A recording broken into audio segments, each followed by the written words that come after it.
Hello শিক্ষার্থীরা, তোমরা কেমন আছো? আশা করি তোমরা সবাই ভালো আছো। আজকের ভিডিওটি খুবই গুরুত্বপূর্ণ, বিশেষ করে দশম শ্রেণীর ছাত্রছাত্রীদের জন্য। আজকে আমি দশম শ্রেণীর ছাত্রছাত্রীদের জন্য বাংলা বিষয়ের নদীর বিদ্রোহ এই অধ্যায় থেকে কিছু গুরুত্বপূর্ণ 1 নম্বর, 2 নম্বর এবং 3 নম্বরের প্রশ্ন সহ উত্তর আলোচনা করব, যেগুলো 2026 এবং 25-এ টেস্ট পরীক্ষায় আসার সম্ভাবনা খুবই বেশি। তো তোমরা ভিডিওটি কেউ স্কিপ করবে না, শেষ অবধি দেখতে থাকবে। আর আমার চ্যানেল যদি নতুন হয়ে থাকো, চ্যানেলটি সাবস্ক্রাইব করে পাশে থাকা বেল আইকন প্রেস করে রাখবে। আজকের প্রথম প্রশ্ন, লেখকের প্রকৃত নাম কি? প্রবোধ কুমার বন্দ্যোপাধ্যায়। গল্পে নদের চাঁদ কিসের পেশা? Station master. কতদিন ধরে নদের চাঁদ নদী দেখতে পাননি? 5 দিন ধরে। এরপরে প্রশ্ন আছে, গল্পে নদীর বিদ্রোহের কারণ কি? মানুষ বাঁধ ও ব্রিজ নির্মাণ করে নদীর স্বাভাবিক প্রবাহ বন্ধ করার ফলে গল্পে নদীর বিদ্রোহের কারণ। গল্পে নদের চাঁদ কোথায় বসে নদী দেখতেন? ব্রিজের ধারক স্তম্ভের শেষ প্রান্তে। নদীর বিদ্রোহের গল্পটি কোন ধরনের রচনা? ছোট গল্প। গল্পে নদীকে কি প্রতীক হিসেবে দেখা হয়েছে? অদম্য প্রকৃতির শক্তি হিসেবে। নদীর প্রতি নদের চাঁদের ভালোবাসা কিভাবে প্রকাশ পায়?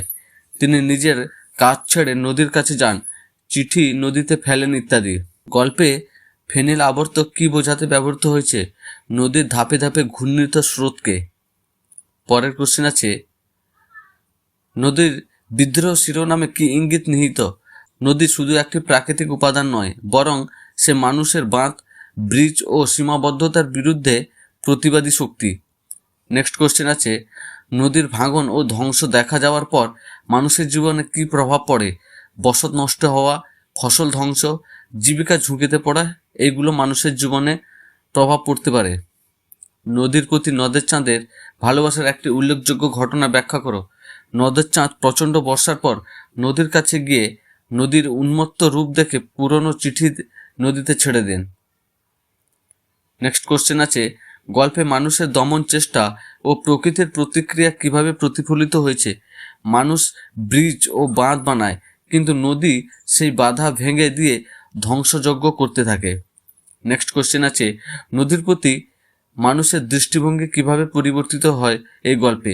প্রথমে মানুষ নদীকে নিয়ন্ত্রণ করার চেষ্টা করে, পরে নদীর প্রাকৃতিক শক্তি উপলব্ধি করে ভয় ও শ্রদ্ধা পায়। এরপর কিছু বৃহত্তর ব্যাখ্যামূলক কোশ্চেন সহ উত্তর বলছি। তো ভিডিওটা তোমাদের কেমন লাগছে অবশ্যই কমেন্ট করে জানাবে, আর তোমরা বেশি বেশি করে ভিডিওটি শেয়ার করে দেবে।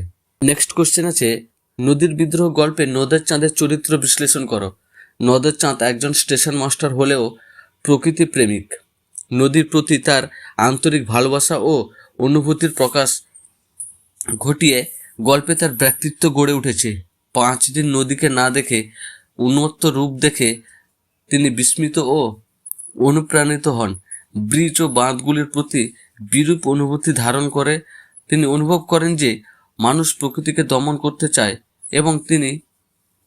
এবং নদী তার স্বাভাবিক পথে ফিরে যেতে চায়। তার চেষ্টায় শেষ পর্যায়ে রেলগাড়ির ধাক্কায় তিনি নিহত হন, যা এক অনাকাঙ্ক্ষিত পরিণতি হিসাবে প্রকৃতির শোষিত অবস্থা প্রতিফলিত করে। নেক্সট কোশ্চেন আছে, নদীর বিদ্রোহ গল্পে মানুষ বনাম প্রকৃতি দ্বন্দ্ব বিশ্লেষণ করো। মানুষের আধুনিকতা ও দমন চেষ্টা, যেমন বাঁধ ও ব্রিজ, বনাম নদীর প্রাকৃতিক প্রবাহ ও বিদ্রোহ। মানুষ নদীকে বাধ্য করতে চায়, কিন্তু নদী তার প্রবল স্রোত ও প্রতিক্রিয়ায় মানুষের নির্মিত সীমাবদ্ধতাকে ভেঙে দেয়। এই দ্বন্দ্বই গল্পের মূল চালিকা শক্তি। নেক্সট কোশ্চেন আছে, গল্প থেকে তুলে নাও একটি উদ্ধৃতাংশ ও তা বিশ্লেষণ করো। নদীর বিদ্রোহের কারণে সে বুঝিতে পারিয়াছে। এখানে নদের চাঁদ উপলব্ধি করে যে নদীর বিদ্রোহ কেবল রূপান্তরিত স্রোত নয়, বরং ব্যক্তি ও সমাজ বাঁধনের প্রতি প্রকৃতির প্রতিরোধ। এরপরের কোশ্চেন আছে কিছু রচনাধর্মী কোশ্চেন। নদীর বিদ্রোহ গল্পে মানুষ ও প্রকৃতির সম্পর্কে পরিবর্তন ও তাৎপর্য লেখো। মানুষের আধুনিকতা ও প্রকৃতির সীমাবদ্ধ দৃষ্টিভঙ্গি টানাপোড়েনে নদীর প্রতি মানুষের দায়বোধ ও শ্রদ্ধার পরিবর্তন ঘটে। মানুষ যখন প্রাকৃতিক নিয়ন্ত্রণ করতে চায়, তখন প্রকৃতি অবশেষে তার শক্তির প্রদর্শন করে। গল্পের শেষে নদীর অশান্ত প্রবাহ মানুষের গড়া বাঁধ ভেঙে দেয়। এটি প্রমাণ করে যে প্রকৃতির নিয়ম মেনে চলাই সফলতার রাস্তা। নেক্সট কোশ্চেন আছে, গল্পের শিরোনাম ও গল্পের ভাবার্থের মধ্যে সম্পর্ক বিশ্লেষণ করো। নদীর বিদ্রোহ, এই শিরোনাম নদীর প্রতিরোধ ও ক্রোধকে নির্দেশ করে। গল্পে নদী যে বাঁধ ও সীমাবদ্ধতার বিরুদ্ধে বিদ্রোহ করে, সেটাই নামের সাথে ঘনিষ্ঠভাবে যুক্ত। নদীর বিদ্রোহ গল্পের সারাংশ লেখো। স্টেশন মাস্টার নদের চাঁদ একজন প্রকৃতি প্রেমিক, যার প্রতিদিন বিকেলে নদী দেখার অভ্যাস ছিল। বর্ষার কারণে 5 দিন নদীকে দেখতে না পেয়ে একটি উন্মত্ত ও প্রবল নদীর রূপ দেখে তিনি বিস্মিত হন। সে নদীতে পুরানো চিঠি ছুঁড়ে দেয়, অনুভব করে যে নদী বাধা ভেঙে স্বাভাবিক গতি ফিরে পেতে চায়। কিন্তু আধুনিক যন্ত্র সভ্যতা, রেলগাড়ি অপহরণ করল তার প্রাণ। সংঘাত ও করুণ পরিণতির মাঝেই গল্প শেষ হয়। পরের কোশ্চেন আছে, নদীর বিদ্রোহে গল্পের শিক্ষণীয় দিক আলোচনা করো। প্রযুক্তি ও উন্নয়নের নামে প্রকৃতিকে দমন করলে বিপর্যয় আসে। মানুষের অহংকার ও দমন চেষ্টা দীর্ঘস্থায়ী হতে পারে না।